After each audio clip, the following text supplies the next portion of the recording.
Take that option. Thank you, Mazi.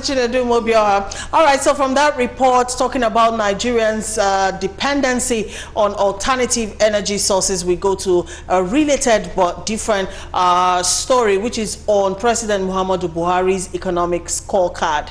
A recent report says President Buhari's management of Nigeria's economy, like virtually other areas of national life, has so far been disastrous, and that most Nigerians can hardly wait for his term to end.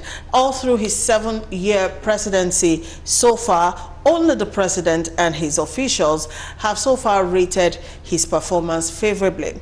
Now, for most Nigerians, the wretchedness of the economy is a bitter lived experience, and the consensus is that as president, his incompetence has been unparalleled. Well, but as usual, in a recent interview with Bloomberg, President Buhari continues to claim superior performance compared to his predecessors. He argues that the economy is better now than it was in 2015 when he took over. He also defended the Central Bank of Nigeria's chaotic exchange rate policy, even though everyone else views these policies as catastrophic. He also spoke about his regime's efforts in infrastructure. Over 800 federal roads, according to the president, are under construction or rehabilitation, and 650 kilometers of rail lines have been laid, helping to alleviate food inflation. However, Nigerians say they are suffering immense hardship on the roads, as most of these projects never seem to be completed. Now, these issues go on and on into insecurity, how far his administration has fared in terms of degrading the Boko Haram insurgents and all of that. Also, the electricity crisis. He also talked about how he has been able to bring some legislative framework into place and all of that. But then the general view on social media about this interview is that most of these things he's praising his administration for are really not as it should be. All right, we'll come back looking at President Muhammadu Buhari's economic scorecard. But first, we'll take a very quick commercial break. We'll be right back. Win over 100 million naira in prizes in the Lagos Family Reality TV show today. 36 families living in Lagos representing their state of origin in Nigeria. 13 weeks of competition. One family gets a brand new SUV and 50 million naira prize money in the Lagos Family Reality TV show. The voting public is not left out. The highest voting member of the public gets to win a brand new SUV with other consolation prizes to be won. To register, simply head to www.thelagosfamilytvshow.com and complete the registration form. Upload your family picture and a short clip. Finish your registration with the unique code and click on submit. No family goes home empty-handed. Remember to visit www.lagosfamilytvshow.com today for more information. Registration runs from the 1st of June to the 4th of July 2022. Terms and conditions apply. The Lagos Family Reality TV show is brought to you by Effect Best Perfect Solutions Limited in conjunction with the Lagos State Ministry of Tourism, Arts and Culture.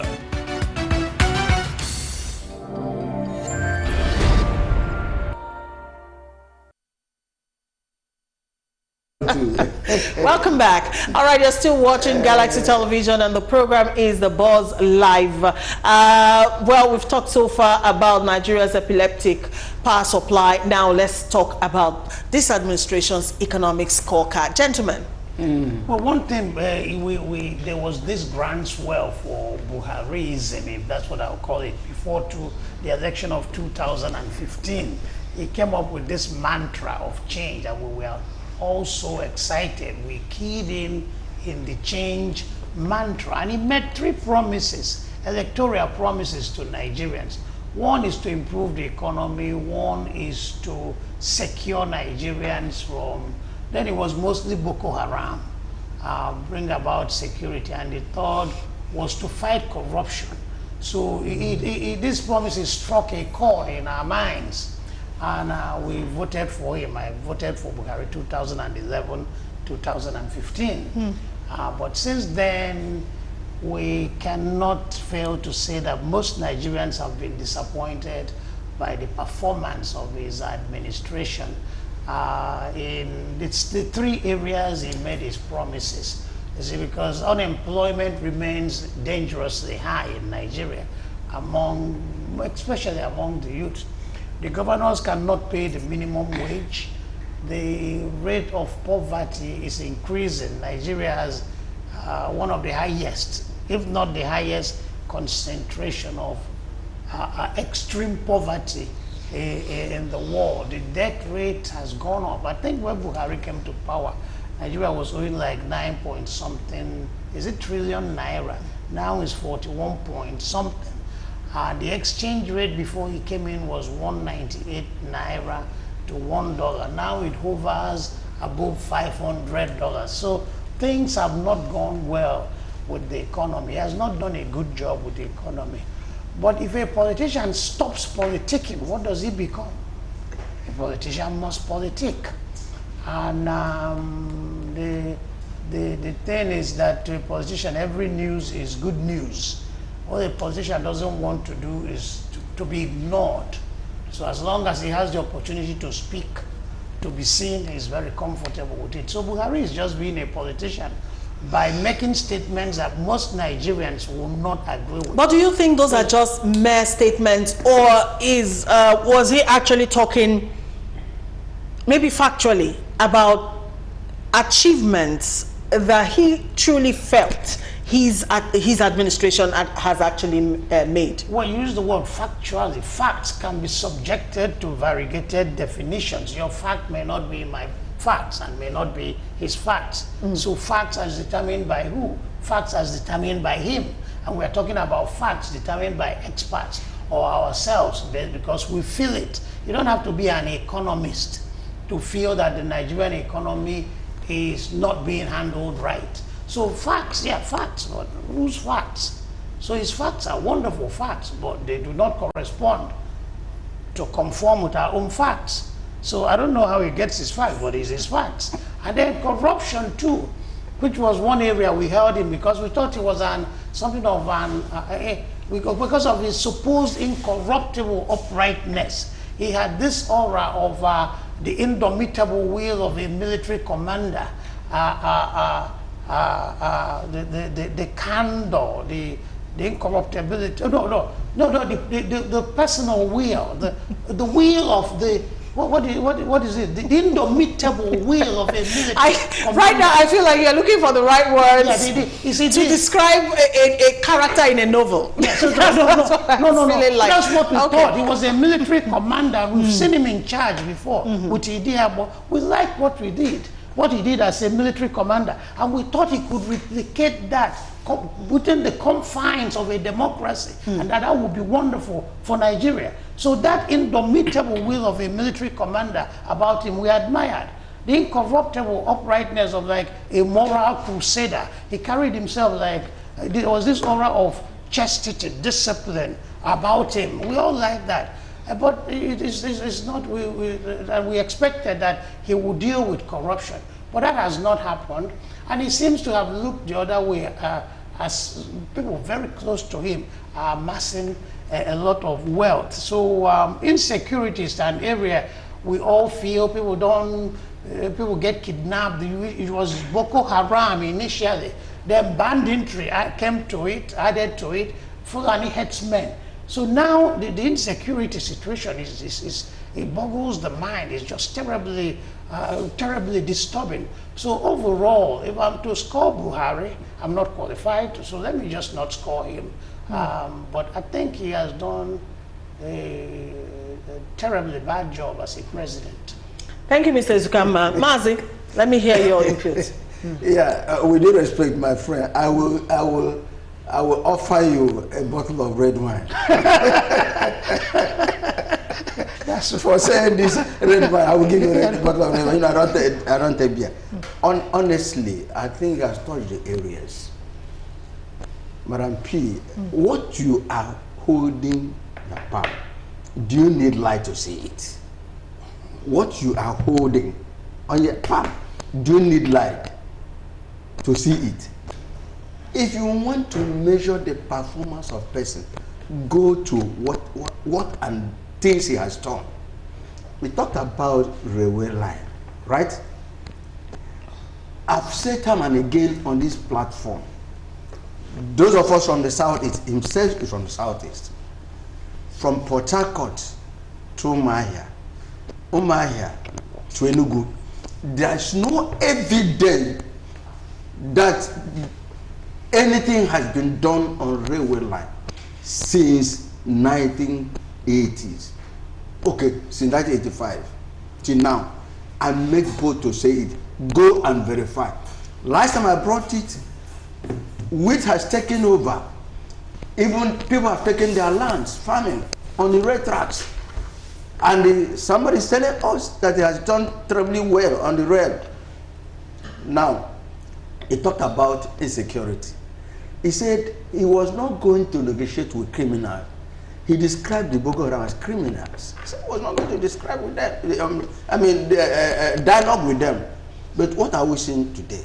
Like he said, before the advent of 2014-15, what we were hearing was kidnapping, majorly in the southeast, and the Niger Delta militants. They were all over until later Adwa came and granted amnesty.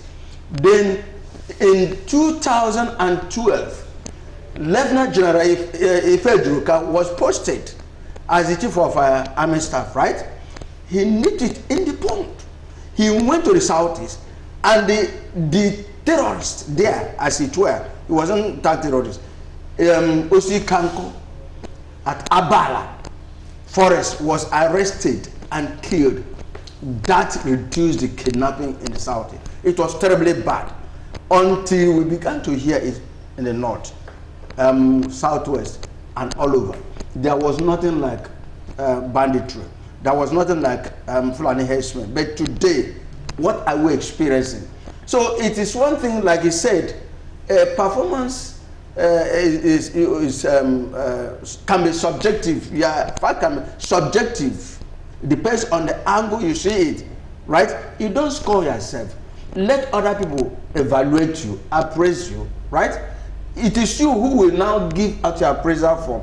Or your employer will give you appraisal form. You fill your portion, then they will now assess you and give you a score mark. Not you appraising yourself, assessing yourself, and scoring yourself. That is what will happen. Like he said, the fear of Major General Muhammad Buhari was the beginning of wisdom in those days, right? War against discipline. And in fact, when he came on board, indiscipline. War against indiscipline. So when he came on board, we thought he was going to replicate. In fact, we were clapping hand. He said he would deal with these corrupt politicians. He would deal with them. Even NEPA, within the few months, there was steady power supply. I went on air, I said, I'm looking for where I will sell my generator. Right? Of course, some people were. We had that. Hope you didn't sell it at that time, because you need it now. No, it's not what I had then. Leave that one. So some people were returning money. Yeah. Some people were returning money. Yes. Now, even some people were voluntarily stating this house belongs to me. But when they discovered that the sound of bitter cola is not the test, they relax. So let us continue to pray for remaining. It's still up to 1 year, so that we will see the end of this administration. And I want to appeal sincerely: go get your PVC and use it. Use wisely. Wisely.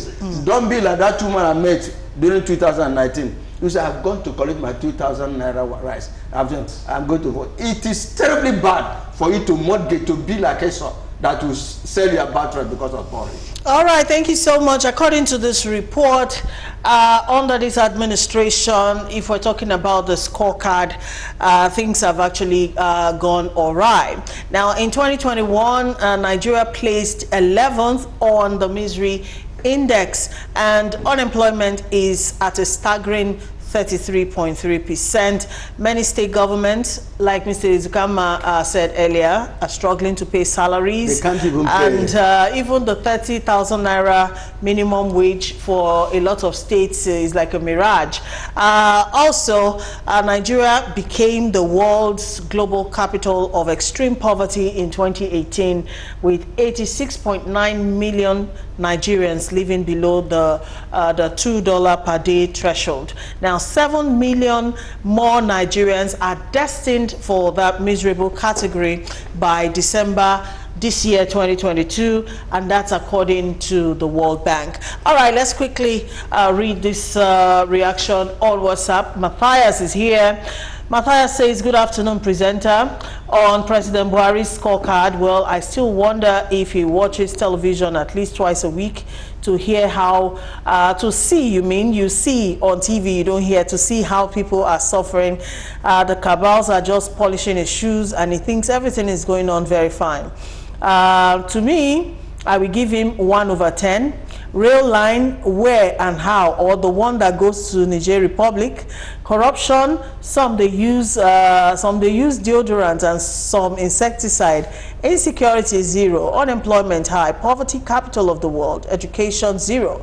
Overall, it is a failed government. Thank you, Matthias. To a large extent, I had to paraphrase. All right, this other one here. Old age matters a lot in human endeavors, except in very rare instances. Thanks. Does anybody understand what that person meant? Buhari's old, and Is that the reason for Biden in the US is 77, and you can't mark his administration as just one. It's not an age thing. You know? Okay, before we call it a day on the show this afternoon, like I said earlier, I think network